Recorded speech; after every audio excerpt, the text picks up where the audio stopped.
아멘. 코로나19 백신을 계속 맞아야 하냐, 아니면 그만두어야 하냐, 여전히 논쟁이 빚어지고 있는 요즘입니다. 백신 효과 신뢰하지 못하기 때문이지요. 제약사들은 천년도 이후에 어떤 백신 개발에도 완벽하게 성공하지 못했고 잘 개발하려고도 하지 않는다 그럽니다. 왜냐하면 바이러스 변이가 매우 빨리 변이 현상을 이렇게 번지기 때문에 백신이 무용지물이 되기 때문이라 하는 얘기지요. 한마디로 어떤 백신도 100% 다 완전한 백신의 효과로 예방 효과를 가져올 수 없다는 얘기예요. 또 다른 종으로 계속해서 이 바이러스 변형이 일어나기 때문이다 하는 얘기죠. 그런데 몸에만 바이러스가 침투하는 것이 아니라 우리의 삶의 전 영역, 즉 우리의 생각, 마음, 생활, 신앙에도 이 악한 바이러스가 침투한다는 사실을 우리는 기억하고 살아야만 합니다.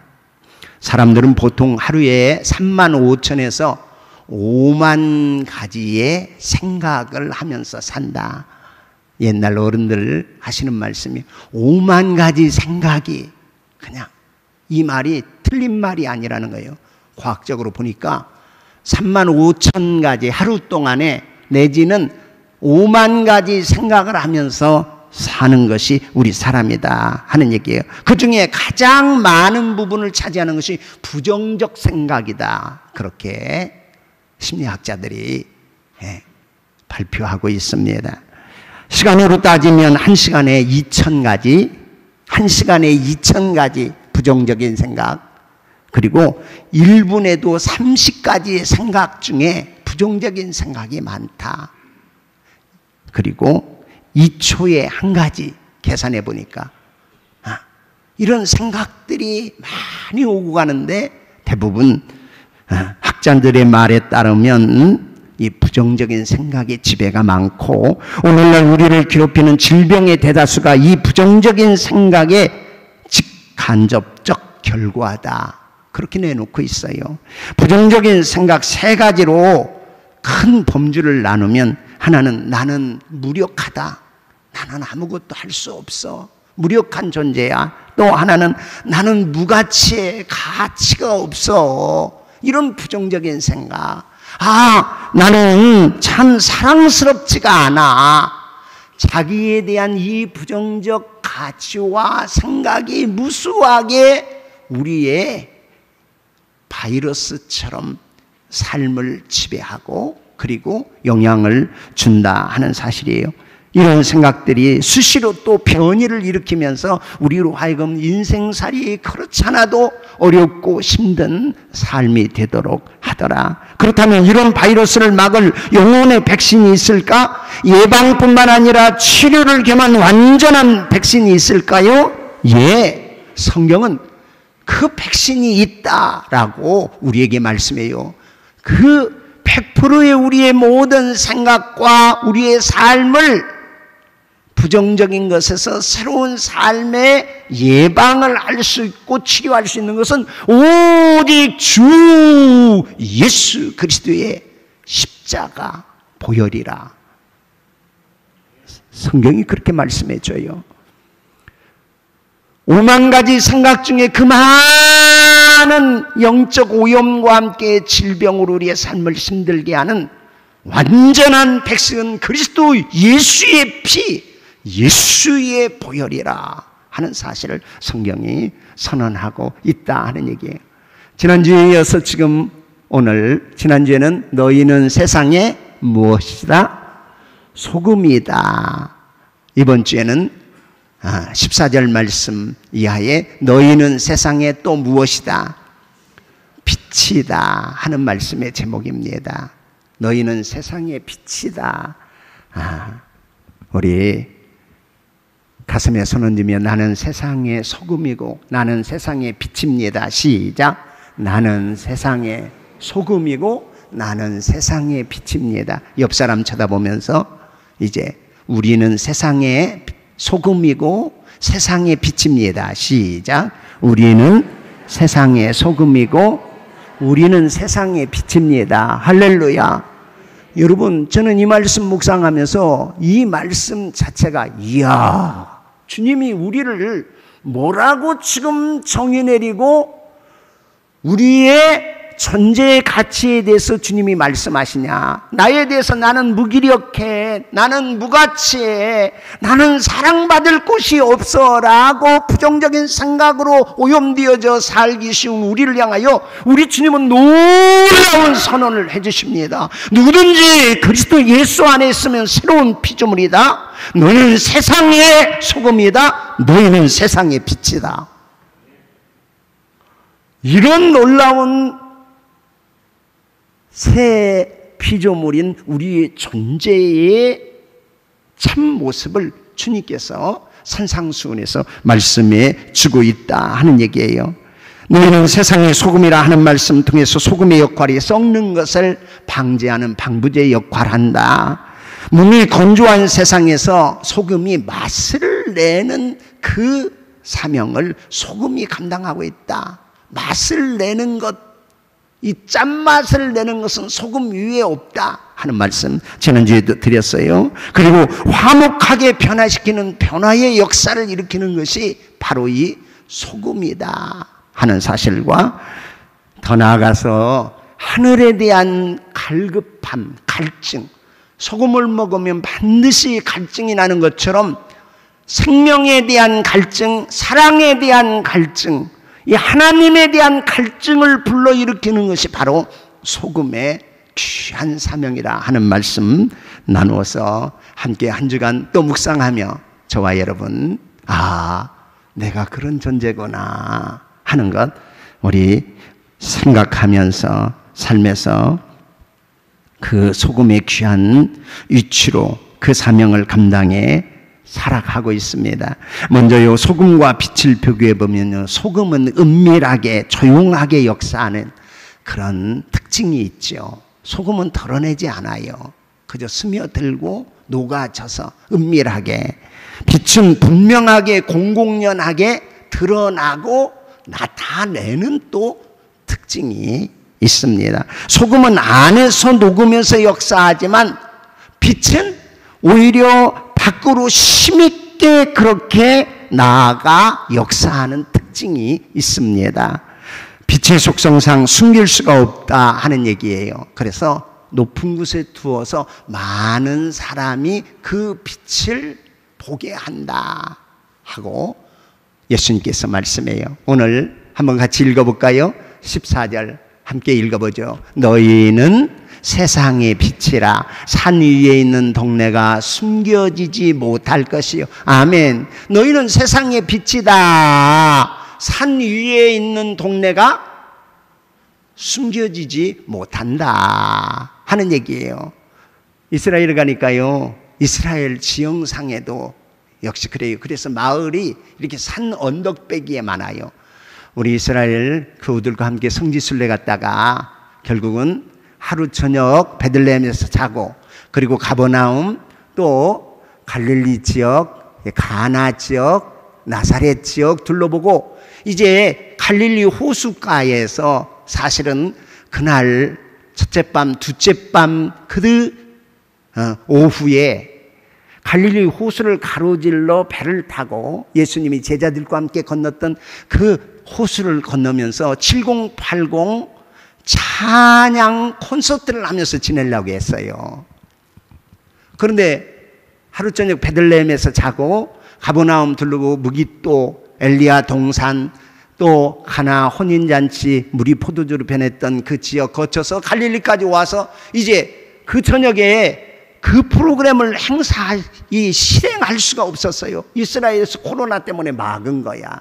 그래서 호텔에 모여가지고 결국은 몇몇 어수선한 가운데 그야말로 콘서트답지 않은 그런 콘서트, 음악, 찬양 그런 시간을 가졌어요. 그리고 우리는 다행히 숙소를 그 호텔에 잡은 것이 아니라 건너편에 바로 이 갈릴리 호숫가에 이렇게 농장을 겸한 숙소를 잡아서 그야말로 그나마 갈릴리 호수가 그 주변이라도 좀 볼 수 있는 그런 기회겠죠. 밤이 됐어요. 나와서 이제 밖으로 나갈 수는 없으니까 그 갈릴리 호수 건너편에 보니까 그 마을들이 있는데 그 마을에서 이 빛들이 쫙 비춰오는 거예요. 산 위에 있는 동네가 저렇게 드러나는구나. 그 빛이 호수에도 쫙 비춰오면서 너희는 세상의 빛이다. 산 위의 동네가 숨겨지지 못할 것은, 이렇게 말씀하신 주님의 말씀이 제 가슴 속에 새롭게 묵상하는 그런 시간도 가져보았습니다. 그런데 여기 우리 예수님께서 너희가 세상의 빛이다 라고 말할 때의 이 말씀 속에 이 빛은 어떤 의미와 역할을 하는지 우리는 함께 그 의미를 생각해 볼 필요가 있어요. 먼저는 너희는 세상의 빛이라 산 위에 있는 동네가 숨기지 못할 것이요 라는 말씀에서 예수님은 먼저 이 세상의 본질이 무엇인가를 우리에게 밝히고 있다 하는 사실이죠. 즉 이 세상의 본질은 캄캄하고 절망적이고 어두운 죽음의 세상이므로 빛이 필요한 세상이다 하는 사실을 지금 베이스로 깔고 말씀하시는 거예요.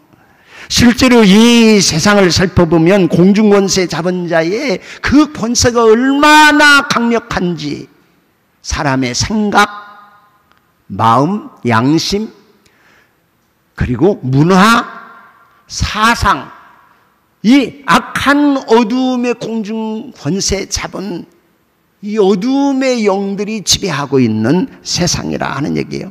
무신론적인 물질주의가 판을 치고 있고 사람들을 타락의 길로 몰고 가고 있는 쾌락과 이기주의가 지배하여 오직 찰나만을 위해서 그냥 그렇게 욕심에 사로잡혀 살고 있는 그런 세상이라 하는 사실이에요.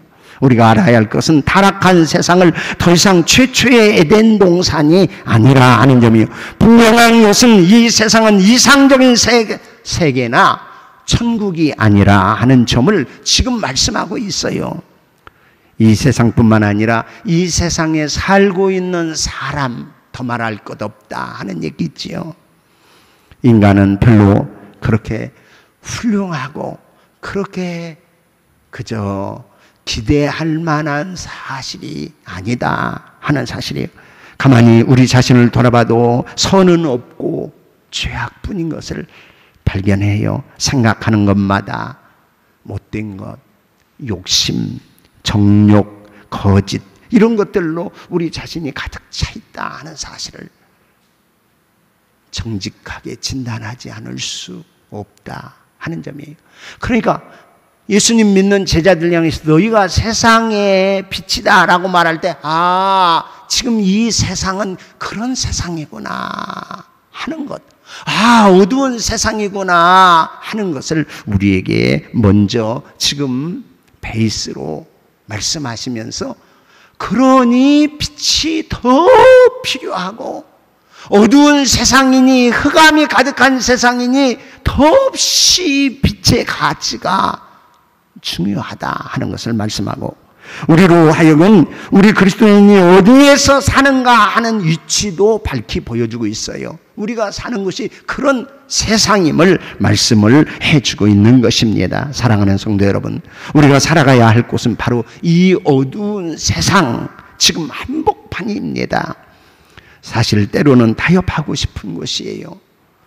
때로는 포기하고 싶은 죄악된 세상입니다. 때로는 울면서 가야 할 곳이요, 한숨을 쉬면서 살아내야 할 그 세상 속에 우리가 놓여 있다 하는 얘기죠. 우리로 하여금 우리의 위치, 우리의 자리가 어디 있냐? 너희가 세상의 빛, 세상의 소금, 천국의 빛이 아니에요. 교회의 빛, 이렇게 말씀하고 있지 않다 하는 얘기예요. 그런 세상의 어두운 이 세상에서 그럼 빛의 역할은 어떤 역할이냐? 빛의 고유하고 독특한 역할, 더 말할 것 없이 어두움을 밝히는 것이 빛의 사명입니다. 빛의 역할입니다. 빛이 없을 때는 어두움이 어두움인지조차 깨닫지 못하는 흑암 속에 갇혀 있는 것이지요. 그러니까 이 어두움을 밝히기 위해서 그저 지하실에 어두움이 있다고 그 어두움을 빗자루로 다 쓸어낸다고 어두움이 물러나는 것 아니더라 하는 얘기지요. 그렇다고 몽둥이로 이 어둠을 막 내리쳐서 아니면 칼자를 휘두르면서 막 어두움아 물러가라 한다고 이 어둠이 물러가는 것, 그것도 아니라는 점이지요. 그러면 이 어두움을 물리치는 것은, 이 어두움을 사라지게 하는 것은 그렇게 빗자루질하고 칼자루 휘둘러 대는 것이 아니라 촛불 하나만 들고 그 어두움 속에 들어가면 어두움은 그 빛 앞에 자연히 사라지고 물러가게 되더라 하는 사실이에요. 사랑하는 교회 여러분, 예수 그리스도께서 이 세상에 들어오시기 전까지는 이 세상의 어두움입니다. 캄캄함이었어요. 그래서 그 안에 생명이 있었으니 이 생명은 사람들의 빛이라. 빛이 어두움에 비추되 어두움이 깨닫지 못하더라. 요한복음 1장 4절 5절 우리가 교독하면서 읽은 내용 아닙니까? 생명 있는 그 빛이 어두움에 왔으니 어두움이 깨닫지 못하더라. 이렇게 말씀해 주고 있어요. 빛의 역할, 바로 어두움을 몰아내고 환하게 비추는 역할입니다. 예수님께서 세상의 빛으로 오셔서 모든 어두움을 밝히 몰아내셨던 것이죠. 여러분, 이 빛의 역사가 그런 역사예요. 창세기 1장 1절도 우리 잘 알듯이 함께 같이 암송해 봐요. 태초에 누가? 하나님이 무엇을? 천지를 어떻게 하셨다? 늘 얘기하지만 천지를 창조하셨다. 이 선언이고 선포고 찬양입니다. 자, 이제 하나님이 계신가 안 계신가 우리 한번 논증해보자. 이게 성경이 아닙니다.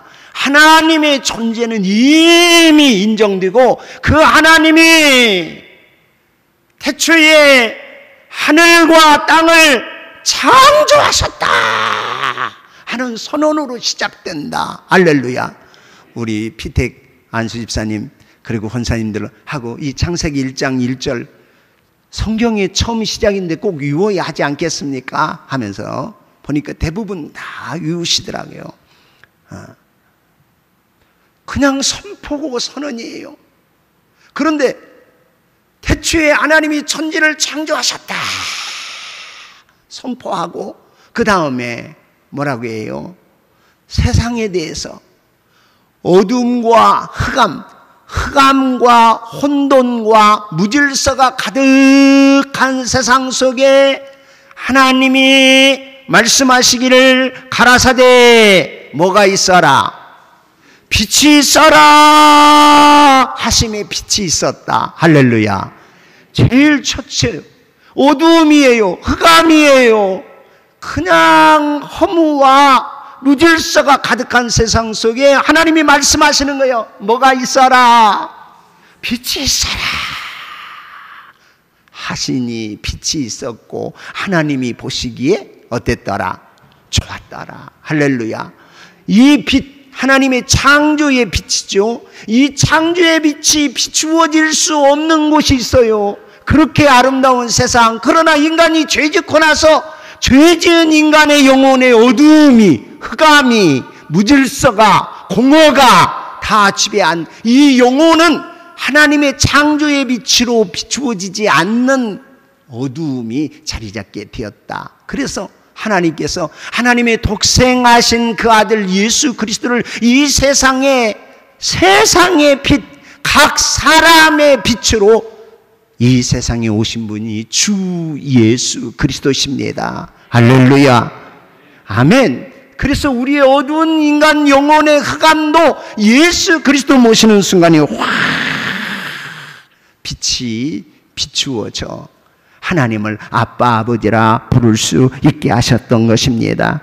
크리스천은 어두움에 함께 동참하는 것이 아니라 어두움을 분명히 밝히는 세상의 빛이라 하고 말씀해 주고 있습니다. 이 빛의 역할이 어두움을 물러가게 하는 역할, 빛의 역할은 또 생명의 역사입니다. 생명을 살리는 역할이 이 빛의 역할 아닙니까? 예, 식물들 봐요. 우리 권사님이 로비에다가 화분들을 키우고 가장 예쁘고 또 아름다울 때 이렇게 꽃이 피거나 열매가 맺히면 갖다 두죠. 그리고 늘 때를 따라 물을 줘요.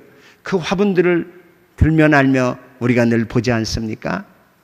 그런데 이 화분의 식물들이 자라날 때 꽃이나 잎이 다 어디를 향해요?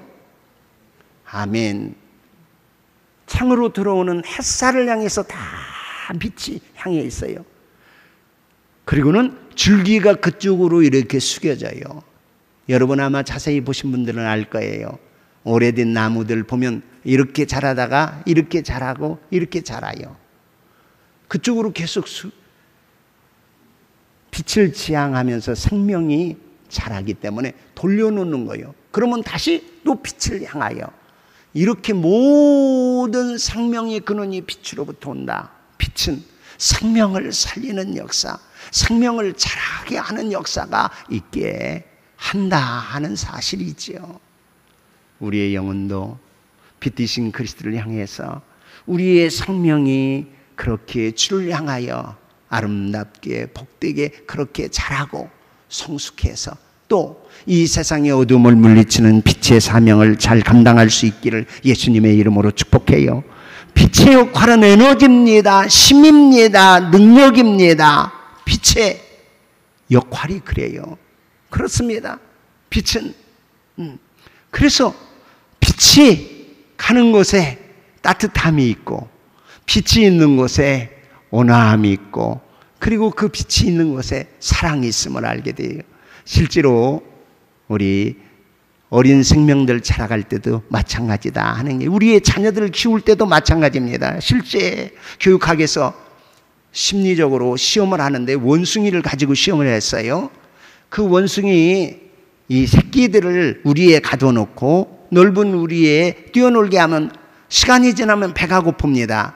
그 원숭이들에게 우유, 젖을 주는데 모형 어머니를 만들어 놨어요. 철이나 철사 같은 걸로 모형 어머니를 만들어 놓고 그리고 그 가슴에다 젖병을 꽂아놔요.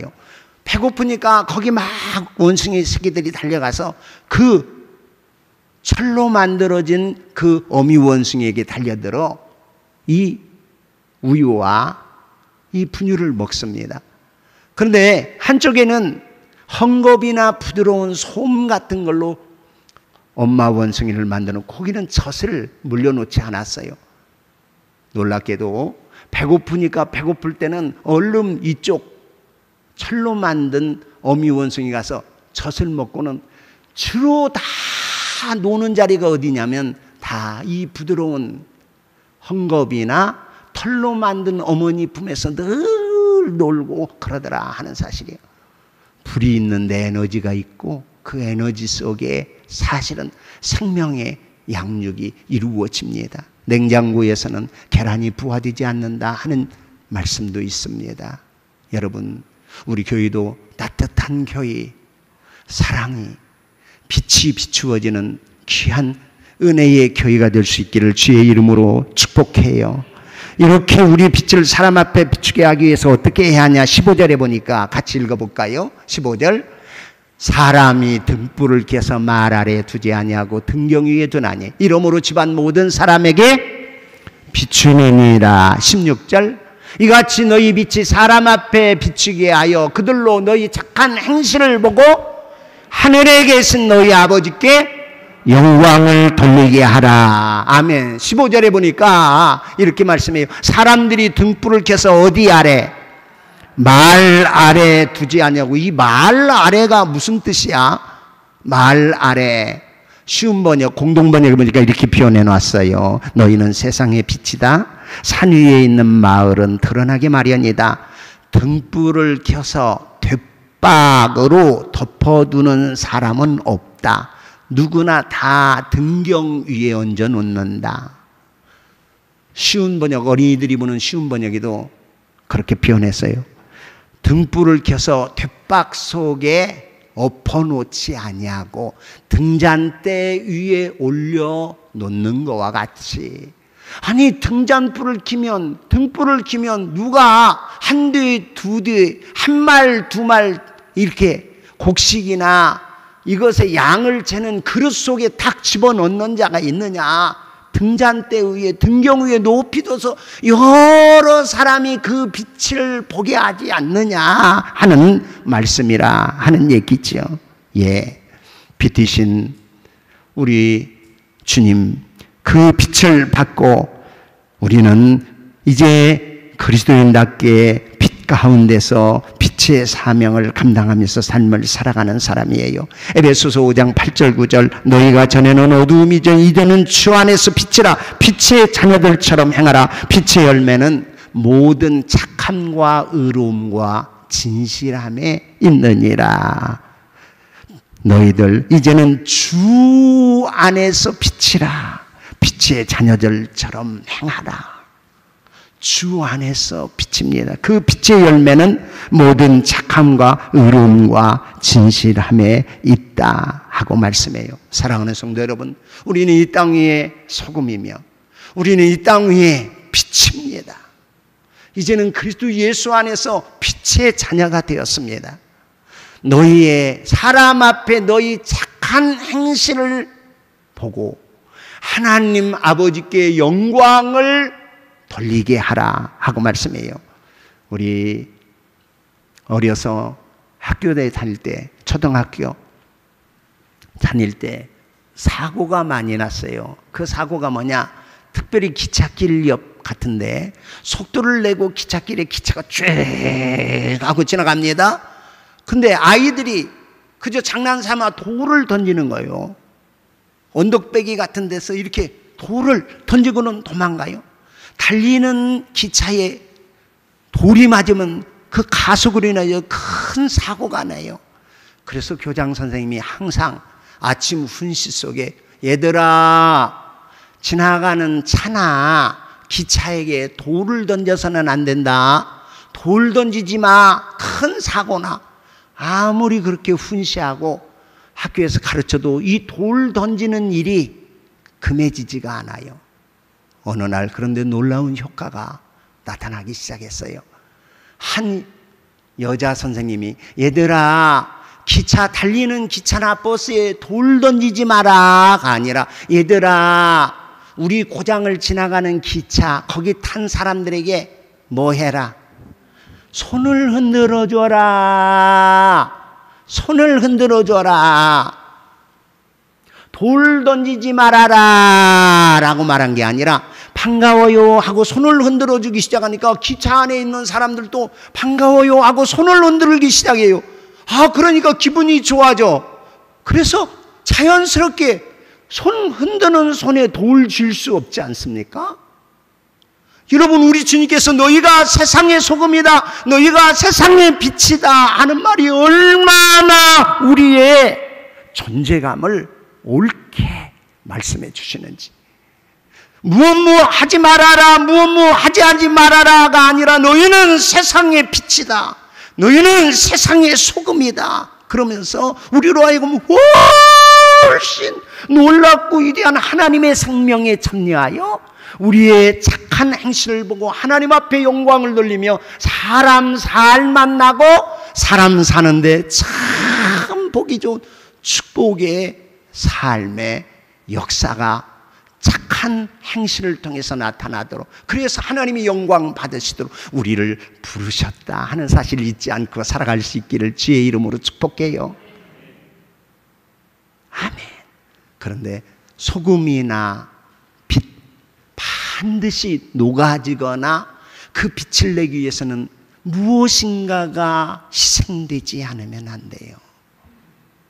무엇인가가 거기에 태워지지 않으면 비칠 수 없어요. 그래서 우리 자신이 이 세상 살아가면서 하나님의 빛, 빛의 자녀임을 기억하고 착하고 의롭고 진실하게 살기 위해서 내가 손해보고, 내가 양보하고, 내가 내 자아를 부인하고 누군가를 향하여 열린 가슴으로 베풀고 나누어주는 삶을 통하여 하나님이 영광을 받으시고 그 삶이 예배가 되어지는 그 축복을 누릴 때 우리의 겸손이, 우리의 섬김이 하늘에서 해같이 빛나는 놀라운 은혜의 역사가 우리 온 교우들 생애 속에 임할 수 있기를 주 예수 그리스도의 이름으로 축원합니다. 기도해요.